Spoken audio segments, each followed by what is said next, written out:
Magandang araw sa inyong lahat. Ako po si Banat Bay at eto, pag-usapan na po natin yung nangyaring hearing kagabi, no? Kahapon. Alam nyo mga kababayan, mixed feelings po ang naramdaman ko doon sa hearing na yon, ha? Alam nyo, ako po ay kilala ko po itong mga vloggers na ito at ito po ay talagang hindi ho ito mga ordinaryong, sabi nga ni Marcos, inutusan mong bumili ng suka. Hindi ho. Ito ho'y mga profesional. Ito ho'y abogado. Ito po ay mga lehitimong journalist, mga tutunay at profesional na doktor. Hindi ho sila yung katulad ng mga tanso vlogger na kung saan-saan pinulot. Naintindihan ko yung init ng ulo nito mga congressman natin kasi meron naman talagang nagpapakalat ng fake news. Pero halatang-halata na ang tinatarget po nila ay ang mga Duterte supporter lamang at yung mga sumusuporta sa, alam mo yun, sa kandidatura ni VP Sara Duterte. At syempre, ang binabanatan din nila yung mga pumupuna sa mga maling ginagawa nila. Alam nyo, hindi ho tama yung ganito. Ako ho, maglalabas sa inyo ng aking damdamin. Alam nyo, sa totoo lang, hindi pa po ako nakatanggap ng imbitasyon.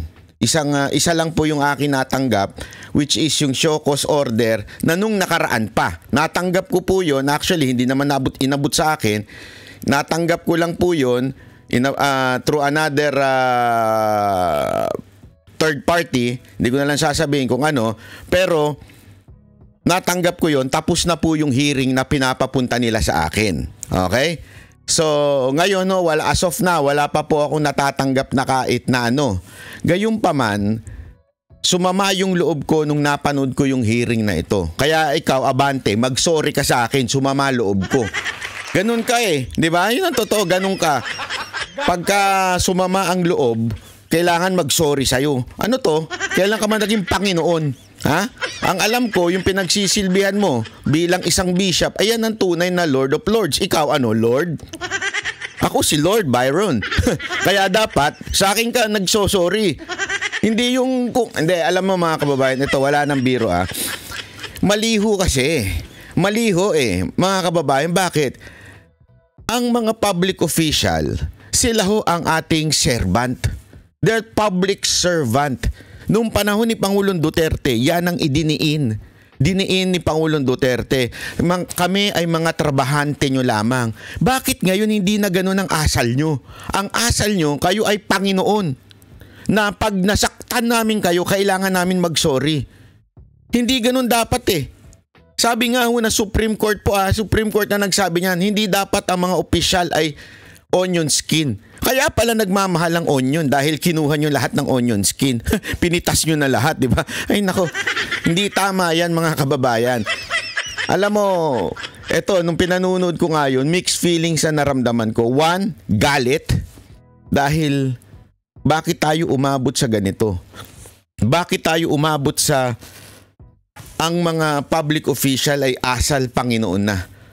Bakit? Bakit pwede nilang babuyin ang mga kababayan natin na siyang nagpapasahod sa kanila?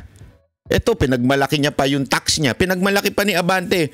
Pustahan tayo, paglabasan tayo ng tax, mas malaki binabayaran ko. Abay, dapat lang. Sa dami ng possession mo.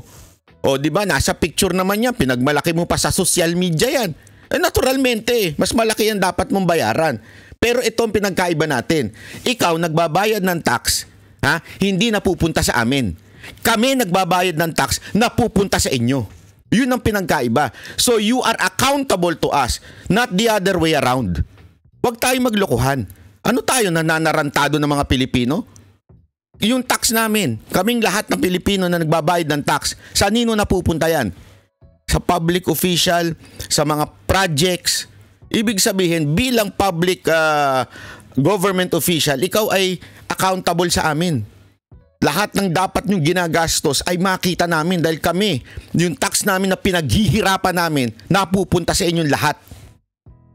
Pero yung tax ninyo, hindi namin ginagalaw yun. Walang nising kung napupunta sa amin. Kaya wala kang karapatan na sasabihin mo sa amin, kami din nagbabayad ng tax. Hindi ganun. Hindi mo magets ang logic nun. Hindi mo magets ang logic pag kami humihirit na kami nagbabayad ng tax. Ibang usapan yun, kapatid. Alam mo, ngayong araw na to makakatikim ka sa akin. Hindi ako, naku po, maniwala ka sa akin. Bishop. Wag na natin tawaging congressman ito. Bishop na lang. Because congressman is a job. Okay? Congressman is a career. But being a bishop is your calling. That's who you are. Alam mo yan. Kung ikaw ay tunay na Christian, alam mo yan sa puso mo. Yung pagiging congressman mo, calling mo lang, ano mo lang yan, trabaho mo lang sa lupa yan. But being a bishop, brother in Christ, it means so much. That is you. Yan ang purpose mo sa buhay. Being a bishop. Now I will rebuke you. Makinig ka ng mabuti. Panoorin natin muna itong video na kung saan nagmalabis sa tingin ko si Bishop Abante. Sir, hindi naman po kayo yung sinasabihan ko ng tanga, Mr. Chair. Kaya tinatanong It was the kita, Mr. process Chair. of distributing the Mr. Chair, backup. tinatanong kita kung saan mo kinuha ito. Sa news mo lang pala kinuha eh. Wala kang documents. You cannot even tell me if you're telling facts or truth. Sir, nasa news po kasi sasabihin na mo tanga ang mag-utang tayo. gobyerno. My goodness, ibig mo sabihin, you're going to base your statement, tanga ang gobyerno, sa news na nabasa mo, Mr. Chair, and then you're telling me you're a journalist, and you're telling me that you're speaking the truth? Mr. Chair, respectfully po, those are my feelings. Kasi binamigay natin yung... Sandali. Punahin muna natin yung mali mong pananaw sa pagiging reaction. So, ibig mo bang sabihin, yung mga sinasabi ng media, dahil sinasabi mo, yung iyong pagsasabi ng ganito ay based lamang sa media? So, are you telling us now that this fucking media are all biased? That this fucking media are all fake news? Yun po ba ang sinasabi ninyo? Kasi parang tinatabla ninyo yung opinion ni Madam Crisette dahil lang galing sa media. So dapat kami mismo may hawak ng dokumento o ebidensya. We are just reacting. Kailan pa naging batas sa Pilipinas ang mag-react ka ng masama sa media? Kailan pa naging illegal? Sir, tanungin ko kayo, sa anong konstitusyon yan? Saang article yan? Na bawal ka magbigay ng opinion mo kung ang opinion mo ay nanggagaling lamang sa media. Saan nyo? Pakita nyo sa akin. Pag meron kayo may pakita, susunod kami lahat. Magsosorry kami. Saan yan sa ating batas? Sige nga ho, sir. Again hindi ho siya nagbibigay ng news. Si Ma'am Crisette, she's not giving news. She's just giving her opinion doon sa news na lumabas. And that is not wrong. Opinion will never go wrong. Dahil opinion nga niya yun eh. Ngayon, kung sa tingin mo mali sa'yo, tama kay Crisette, wala ka magagawa doon. Opinion niya yun eh. Wag mong pakialaman. Wag mong sakalin ng kanyang opinion. As a matter of fact, it is protected by our Constitution, Bill of Rights. Pwede kang maglabas ng hinaing mo, freedom of speech, as long as you are not, yung opinion mo ay hindi libelous o kaya nagde-defame ng tao. Pero kung sasabihin mo lang na ito opinion ko, sa tingin ko, tanga ang gobyerno dahil ganito ang ginawa nila, ito yung nakita mo yung news, there's nothing wrong with that. Kasi kung may problema at may mali talaga doon, why don't you just sue her? Sue her. O ito, nasaktan ako, kaya magdedemanda ako. Hindi nga niya pinangalanan who's the government eh. Ikaw naman, react ka ng react. Ano to? Guilty? Therefore, if that's your feeling, Mr. Chair, I demand that you apologize to this committee. I will apologize, Mr. Chair, for my bad words or for... I apologize for my bad words, sir. I apologize for saying the word tanga in my post. Ha? Yung audience niya, mga tanga eh. Yun na pinapalagay mo. Hindi ang gobyerno. Yung audience mo, mga tanga, kaya papaniwalaan nila ang sinasabi mo sapagkat yung audience mo mismo ang hindi nakakaintindi. If you do not apologize right now, you listen. Yes, Your Honor. Grabe to. You listen. Tirik na tirik ang mata. Sir, ako, pagtapos ng vlog ko, I will demand you apologize. Ginanito mo yung mga vloggers dahil nasaktan ka? Onion skin ka? Ano to? Supreme Court ang nagsabi niyan, hindi dapat kayo onion skin. Tapos ganyan kayo? I demand for your apology. If they don't apologize, iko-contempt nyo? Anong klase kayo, sir? Sa totoo lang, anong klase kayo? Diktador ang ganyang klaseng pananaw. Puwersahan na mag-sorry. Mag-sorry ka, kung hindi, yari ka. Ganon? Alam mo, tanggalin mo yung contempt order nyo dyan. Sigurado ako hindi magsosorry itong mga to. You know why? Walang masama sa ginawa nila. Walang masama ho sa ginawa nitong mga vloggers na ito. If you do not apologize, I am going to make a motion to hold you in contempt.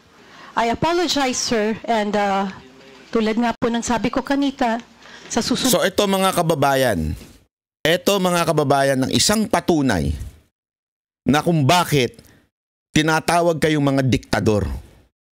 Imagine, you will force someone to apologize? Saan ka nakakita ng apology ay puwersahan? Matalino kayo, sir eh. Bishop kayo eh. Sigurado ako kung naging bishop kayo, nag-theology kayo eh. Saan kayo nakakita na puwersahan mong i-apologize? Ang Panginoon nga hindi puwersahan magpa-apologize eh. Tandaan mo ang Panginoong Hesus hindi niya pinipuwersa ang tao na mag-apologize. You know why? You know the principle kung bakit may snake o merong serpent doon sa kay Adam and Eve? Alam mo kung bakit may serpent? Hindi nyo ba maisip mga kababayan? Ikaw, bibigyan kita, bishop ka, you understand this. Bibigyan kita ng isang napakalupit na pangaral. Alam mo kung bakit may serpent doon? Tanong ko riyan yung bata ko eh. Bakit kasi, 'di ba? Bakit kasi kailangan na merong serpent doon na kung saan maaaring magkasala si Adan and Eva? Kasi tandaan niyo, doon sa ni Adam and Eva, sandali. Doon po sa Garden of Eden, 'di ba? Meron pong serpent na nilagay hindi inayaan ng Panginoon na naandoon. Alam mo kung bakit? Kasi, tandaan mo, dahil sa pagkakasala ng tao, nahiwalay siya sa Diyos. Dahil sa pagkakasala ng tao, kailangan magtrabaho ni Adan. Dahil sa pagkakasala ng tao, kailangan mag-labor ang isang babae. Antindi ng consequence ng kasalanan na yon. Bakit nilagay ng Diyos yung ahas dun? Yung serpent dun? Bakit? You know why?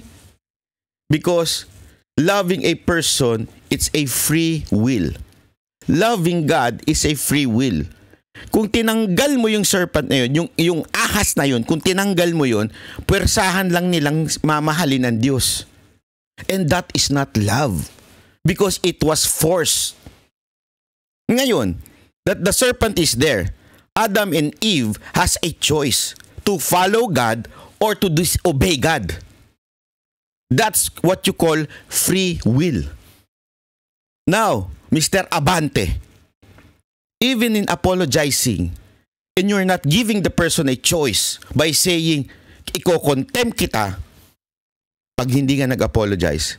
Anong klaseng tao ka? Dinaig mo pa ang Panginoon. Dinaig mo pa ang Diyos. Talagang ang asal mo, Panginoon na. Gusto mo, sumunod sa iyo ang tao kung hindi paparusahan mo. Ganon?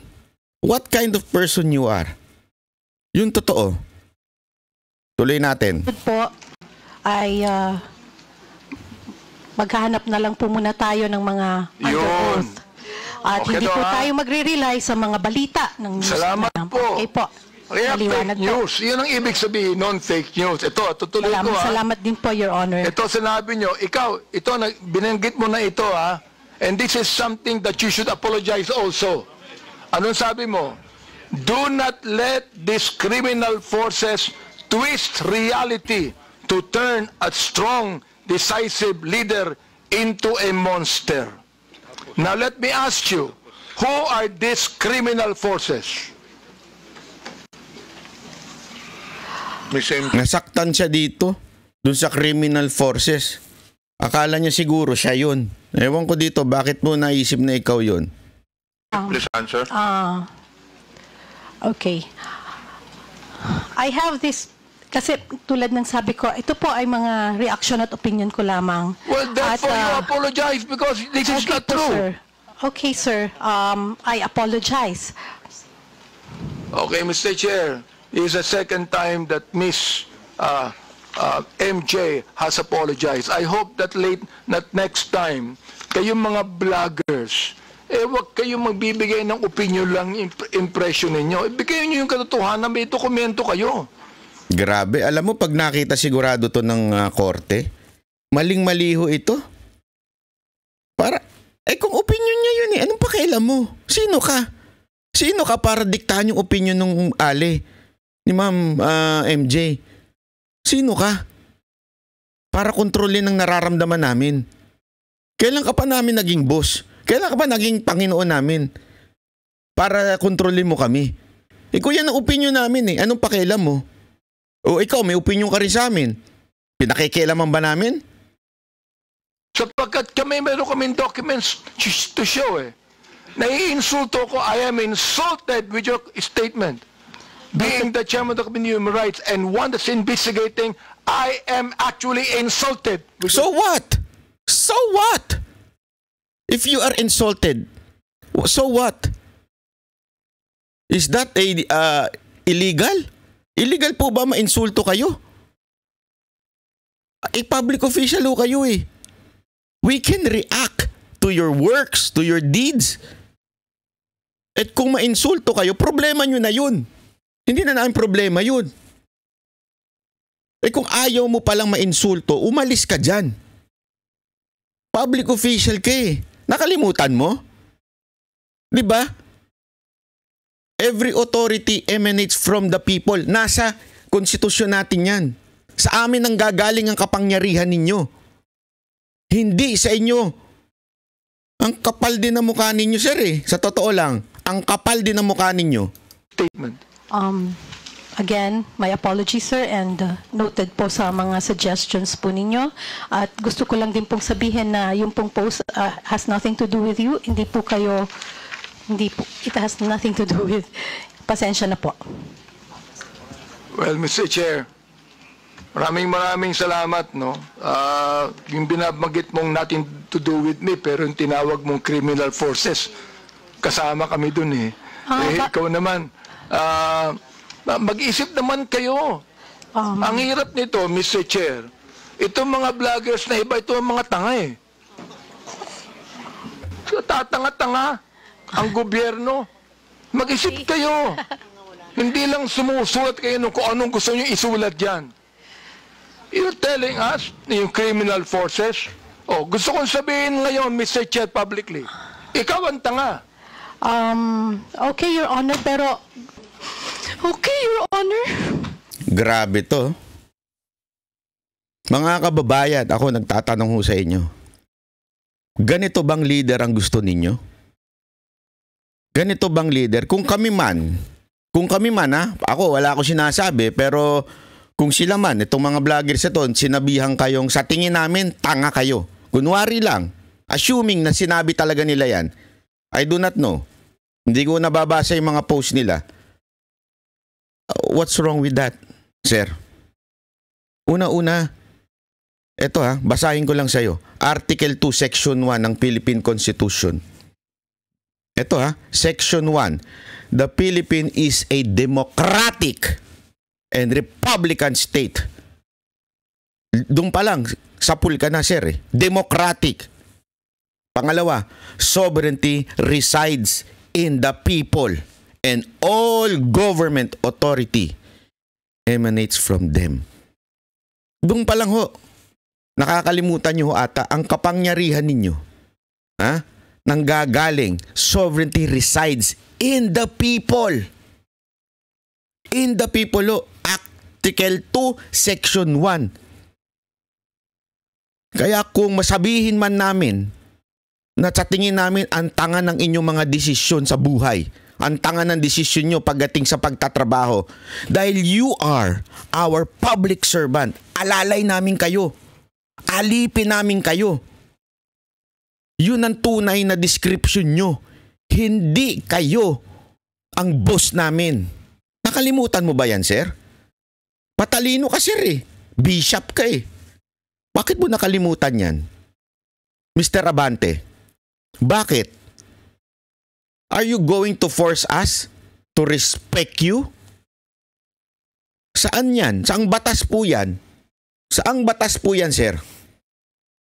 Cite to me laws na kailangan hindi kami magkomento ng masama sa inyo. Cite to me laws na hindi namin kayong pwedeng sabihan. Karapatan po namin. Again hindi ko po kayo sinabihan ng tanga. Assuming lang. Let's just assume. Kasi ako, sa tingin ko, matalino kayo eh. Bishop kayo eh. Nakapag-theology kayo eh. Ang hirap yan Pero bakit ganito ang reaction ninyo? Ako, ang feeling ko, more than the stupidity, sa tingin ko, kayo ay umaabuso sa kapangyarihan. And you are lording over us. That's not the case, sir. Hindi ho yun. Mali ho kayo doon. Bakit ho? Nasa konstitusyon natin yan. Public servant po kayo. Huwag mong kakalimutan yan. Job pa lang yan, sir. Eto, antayin mo. Pag-uusapan natin ang calling mo. Pero again, hindi ko po alam kung saan nyo po nakukuha yung idea nyo na kayo yung criminal forces. Hindi po. Anyway, again, Ikaw ang I sumulat, apologize. Mr. Chair. Okay po, sir. Ikaw ang My sumulat apologies. Yes. Okay. My Sinulat apologies, mo sir. yun eh. Okay po. Tanga po ako, sir. Yun pong pag-iyak ko at yung walang patid na pag-apologize ko is coming from the fact na dahil ayoko pong makontempt, ayoko pong ma-detain, dahil may dalawa po akong nasa critical condition na nanay at mother-in-law. Yun po yun. Pero sa mainstream media at social media ngayon, pinagtatawanan ako dahil nag-apologize ako at tinawag akong tanga. But I cannot forgive myself if I don't speak now and tell you the truth. I'm just really afraid na ma-detain at this time. At this time kasi may dalawa akong nasa critical condition na naka-bedridden na nanay at mother-in-law na nasa late stage na anytime they die. I don't want to be detained and wala ako sa tabi niya. Point taken, madam. Alam niyo mga kababayan, huwag niyong isipin na sila ay tumiklop. Hindi po sila tumiklop. They just did that kasi actually, naintindihan ko. Dahil alam ko na mayroon silang mga pamilya na binubuhay.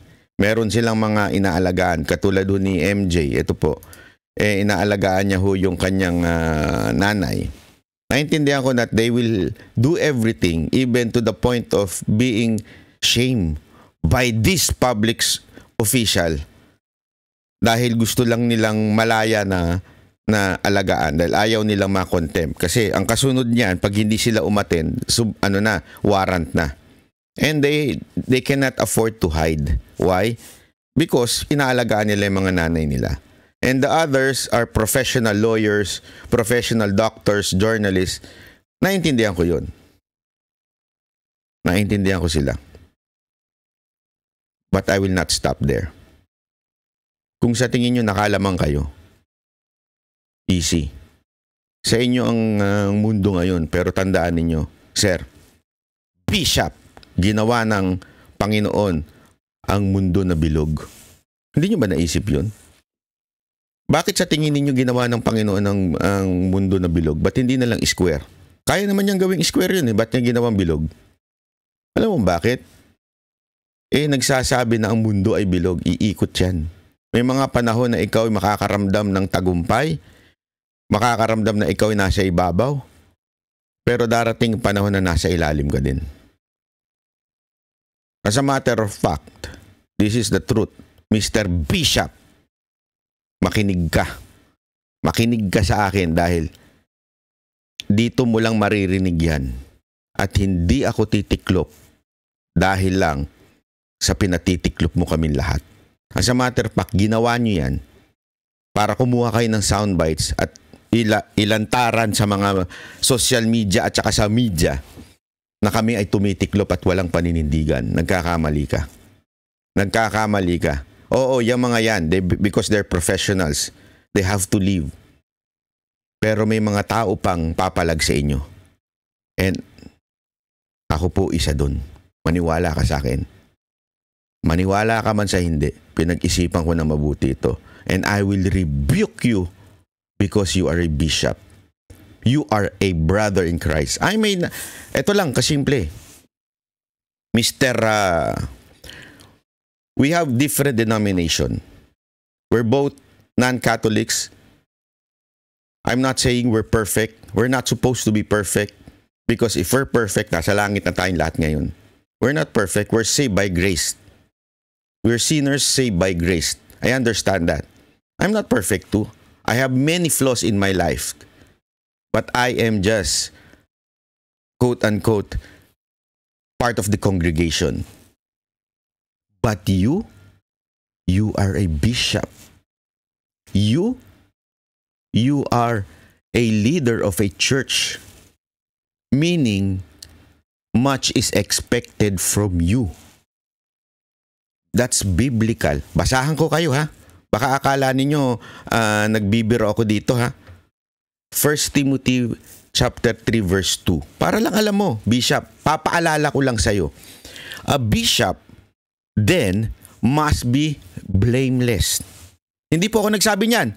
Ito po ay Biblia, God's breath. Ibig sabihin, inspired by God. Ibig sabihin, galing na ito mismo sa bibig ng Panginoon. A bishop then must be blameless. The husband of one wife, I don't know, siguro naman. Vigilant, sober, or good behavior. Given to hospitality and up to teach. Tanungin ko kayo, are you like that? Mga kababayan, kayo ang tanungin ko. Si Bishop Abante ba ay blameless, vigilant, sober, of good behavior? Sa ibang translation, King James po yan ha. Sa ibang translation po, ito ang sabi, 1 Timothy 3 verse 2. So a church leader, which is you're the leader of your church, must be a man whose life is above reproach. Antindi po nun. He must be faithful to his wife. I hope. He must exercise self-control. Look at your behavior, sir. Do you think you are pursuing self-control? Did you act as a self-controlled man? Live wisely and have a good reputation. Sir, ano reputasyon ninyo? Sige, tanong ko kayo, ano ang reputasyon ninyo bilang congressman? Kayo ang congressman na mayaman. Kayo ang congressman na maluho. Hindi ako nag-ano yan ha. Kayo ang mismo nagpo-post ng mga property ninyo. He must enjoy having guests in his home and he must be able to teach. Yan ang church leader. Ngayon, I will point to you one of your sin. Ito. Matthew 5 verse 22. But I say, if you are even angry with someone, if you are angry with someone, you are subject to judgment. If you call someone an idiot, sa Tagalog, tanga, you are in danger of being brought before the court. And if you curse someone, tulad na rin ng sinasabi mo na hindi naman mura na mo, you are in danger of fires of hell. Tanungin ko kayo, sir. Did you call MJ tanga? Even if, sabihin ni Paduano, we strike that. Yes, you strike that in your court. You strike that in Congress. Pero nasabi mo na yan sa kapwa. Nasabi mo na yan. Diyan ho, nakatala na ho sa libro ng Panginoon that you called someone an idiot. So, anong klase kang bishop? tanungin kita, ako, sabi mo, bakit ikaw, banat ba? Nagsasabi ka rin naman na tanga. Yes, I understand. Nagkakamali ako, di ba? Kaya nga minsan, nagsosorry ako eh. O madalas, nagsosorry ako pag nagmumura ako eh. Kasi nga, alam ko, medyo masama ho yun, di ba? Sabi nga ng Biblia, same mouth that worship God, ganun ang profanity na nanggagaling sa bibig. Naintindihan ko, kaya nag-ano ako. Pero don't ever forget na itong taong ito ay hindi lamang ordinary Christian o kuno, but there's no ordinary Christian, just to theologically correct. Pero ito ho kasi meron nung bili ng Panginoon eh. Ano ho? Bishop must be above reproach. Bishop must be blameless. Kasi you are the walking Bible. People are not reading the Bible, but they are reading the leaders who speak to them about the Bible. You are their gospel, and yet you're like that? Shame on you, Bishop. Ngayon, kung magagalit ka sa akin, bahala ka. It's your right na magalit sa akin. Pero it's also my right to rebuke you as a brother in Christ. Mali ka, sir. And sana, tanggapin mo yan. As a Christian, accept it. You are wrong. Huwag kang magtago sa palda mo dyan sa Congress. Ibig sabihin, hindi ko sinasabing ano siya, wala ko ini-imply na ano siya. Ibig ko sabihin, huwag kang magtago dyan sa loob ng Congress. Again, more than anything else, congressman is just your job. But your entire calling is a bishop, minister of the gospel of Christ. Ganyan ka? Ganyan ba ang pagtuturo mo sa... No wonder, ganyan kalaki yung congregation mo eh. Kasi ganyan ang asal mo. What kind of bishop are you? Yan ang tanong ko eh.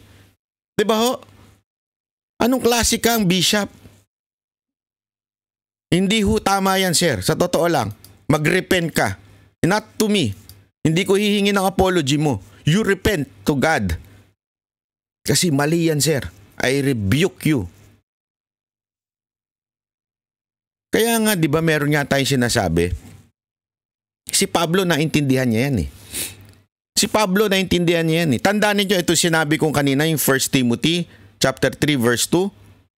Si Pablo ho yan, nagsasabi kay Timothy. Kasi si Pablo na nakulong siya eh. So binibilinan niya si Timothy na kanyang disciple doon sa church na pupuntahan nila na ito dapat ikaw, ganito ka dapat. Ikaw ang mag-set ng example. Beyond above reproach. Yun ang sinabi ni Pablo kay Timothy, bilin niya yun. Alam mo paano pa ang bilin ni Pablo? 1 Corinthians chapter 11 verse 1. Ano yun? Imitate me as I imitate Christ. Ganong katindi yun, Brad. Hindi idolism yan. Imitate me as I imitate Christ. Can you say that now? Can you say that now? Doon sa mga unbeliever? Imitate me. I say stupid to people. Hindi ho. Kayo ang nagiging stumbling block ng gospel. Mantakin mo, isa kang bishop, tatawagin mo yung isang babae ng stupid. I know you're mad. But remember, much is expected from you. You are a minister of the gospel. Don't ever forget that. Masyado kang naging congressman.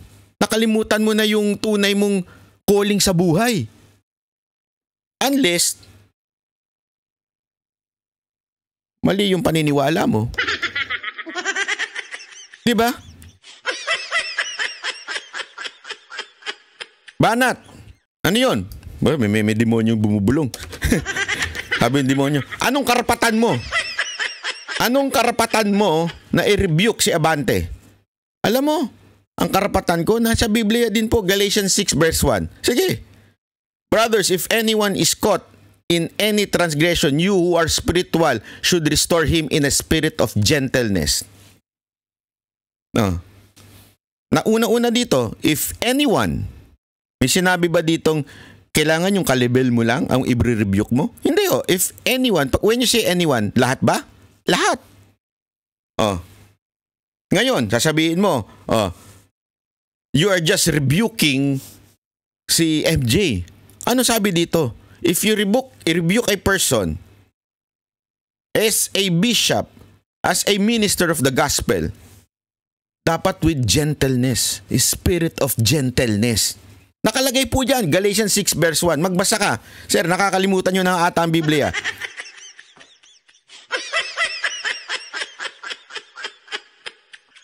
Diba? Nakalimutan nyo na po ba yan? Oh. Kahit sa Titus 1 verse 9, he must hold firm to the trustworthy word as taught, so that he may able to give instruction in sound doctrine. Kailangan ibuhay mo muna bago kapag makapag-rebuke. Di ba ho? He must hold firm to the trustworthy word. Kailangan nandito na sa puso mo yun. No. Eto ha, baka sabihin nung iba dyan hindi pa pwedeng i-rebuke. Alam nyo, basahin nyo Galatians 2 verse 11 to 14. Si Paul mismo ni-rebuke niya Peter publicly. When Peter was acting hypocritical. Ganun po. Kaya I'm rebuking Bishop Abante right now. You are no longer living your calling, sir, congressman, especially bishop. You have accountability not just to your boss in Congress, but your accountability first and foremost, because you are called to be the minister of the gospel, is kay God, kay Christ. Sir, pasensya na ha. Sorry. I will say sorry now because I hurt your feelings. Sorry na nanggagaling sa isang banat bay ang pagre-rebuke sa'yo bilang isang bishop. Pero sir, I cannot. Hindi ko kayang tiisin. Nakikita kayo ng ganyan. Dahil bishop pa naman kayo. As a matter of fact, I respected you before. Don't ever forget that. You are part of Yormes team before. And I respected you so much because you are a bishop. Pero nung nakita ko to, nawala ako ng galang sa inyo, sir. Nawalan po ako talaga ng galang. Mahal ko kayo kaya ako ginagawa ito. Hindi ko to ginagawa dahil para lang ipahiya kayo. I'm doing this publicly because you committed the sin publicly. And now, I'm rebuking you publicly dahil public nyo ginawa yan. Sana you would repent to God, not to me. I will not ask for your apology. Kay God kayo mag-apologize. Mali, sir. And kung pwede, mag-apologize kayo dun sa babae. Nabastos nyo, sir. Dinurog nyo. And yet, you are happy to call yourself bishop. Anong nalang sasabihin ng kongregasyon nyo? Ay, ganito pala yung pastor namin. Ganito pala yung aming bishop. Sige nga ho, sir. Sige, sabihin nyo sa akin ngayon, with all honesty in your heart, tama yung ginawa ko. Ulitin ko uli. Sige nga, sir. When you pray, can you say that? Lord, tama yung ginawa ko. Sinabihan kong tanga. Yung isang, assuming na natin hindi siya pareho natin ng paniniwala. So, ibig sabihin, sir, magiging stumbling block pa kayo ng mga non-believers ng paniniwala natin. Sa totoo lang, minsan napapaisip na ako Minsan kine-question ko. But I have no authority to do that. Only you and God can understand kung talaga bang Christian ka o hindi. Wala tayong karapatan na questionin ang bawat isa. Kung isang tao ba'y mananampalataya o hindi. Kasi it's a relationship. It's between you and God. But sometimes napapaisip ako ng ganun. Pero binabawi ko naman sa isipan ko. Kaya sir, sana lang. Wag nang ganyan. Hindi tama yan Aside from you are supposed to be a public servant of our country. Pero ganyan ang asal mo. So much more. Ikaw ay isang minister of the gospel. And you know that, sir. You know that. Alam mo sa puso mo yan. Wag mong sir, wag mong i-reject. Alam mo sa puso mo yan na nakadisappoint ka. Mantakin mo, kababaeng tao, umiiyak na, tawagin mo pang tanga. Okay lang sir kung sasabihin nila, kayo rin naman tumatawag. Ako, hindi ko siya tinawag pero kayo rin naman. As far as I remember, I cannot recall. Okay? Kung meron man kayo nakitang video, siguro, nakalimutan ko lang. Pero sa totoo lang, I cannot understand bakit ganun. Isa kang public official, sasabihan mo yung nagbibigay ng kapangyarihan sa'yo, ayon sa ating konstitusyon, ng tanga. Pati kayo mga vloggers, mga followers nyo, tanga. Sir, hindi lang isa lang ang sinabihan yung tanga. Pati yung mga mamamayang Pilipino, sinabihan yung tanga. Pati lahat na lang, nilahat yun na vloggers. Kung sabihin ko kaya kayong mga congressman ay magnanakaw, di ba magagalit ka? Kasi sabi nyo, wag nyo lahatin. Wag nyo i-generalize. Ikaw nga generalize mo na yung lahat kaming vloggers tanga. You want us na hindi i-generalize yung mga statement na mga congressman magnanakaw, mga congressman corrupt. Ayaw nyo yun, di ba? You don't like it. But you're doing it. Sinabihan mo mga vloggers tanga. Why are you generalizing it? Yung mga tanso lang ang tanga. Hindi, totoo naman talaga kasi. Kaya lang yung mga diba? Sana lang maintindihan nyo. Etong aking pag-vlog ngayon, hindi po ito ordinary vlog na Ito'y talaga, mensahe ko kay Abante. Sir, mali talaga yun. Ako, nasaktan ako para sa mga kasamahan ko dyan. Alam mo, kaya lang naman nag-sorry ang mga yan dahil natatakot lang na i-contempt ninyo. Pero kung sa labas tayo nag-usap-usap, naku po, yung wala kayong kapangyarihan mag-contempt, naku po, sir, hindi magsosorry yan, maniwala ka sa akin. Kilala ko yung mga yan, mga matatapang na tao yan. Nagkataon lang meron sila kasing binubuhay ng pamilya kaya hindi nila matiis na makontempt. Kaya sana, sir, magbago ka na. You have more time to change. You have more time. And lastly, manalangin ka. You pray. You ask the Lord. With sincerity in your heart. You ask the Lord, tama ka ba o mali ka?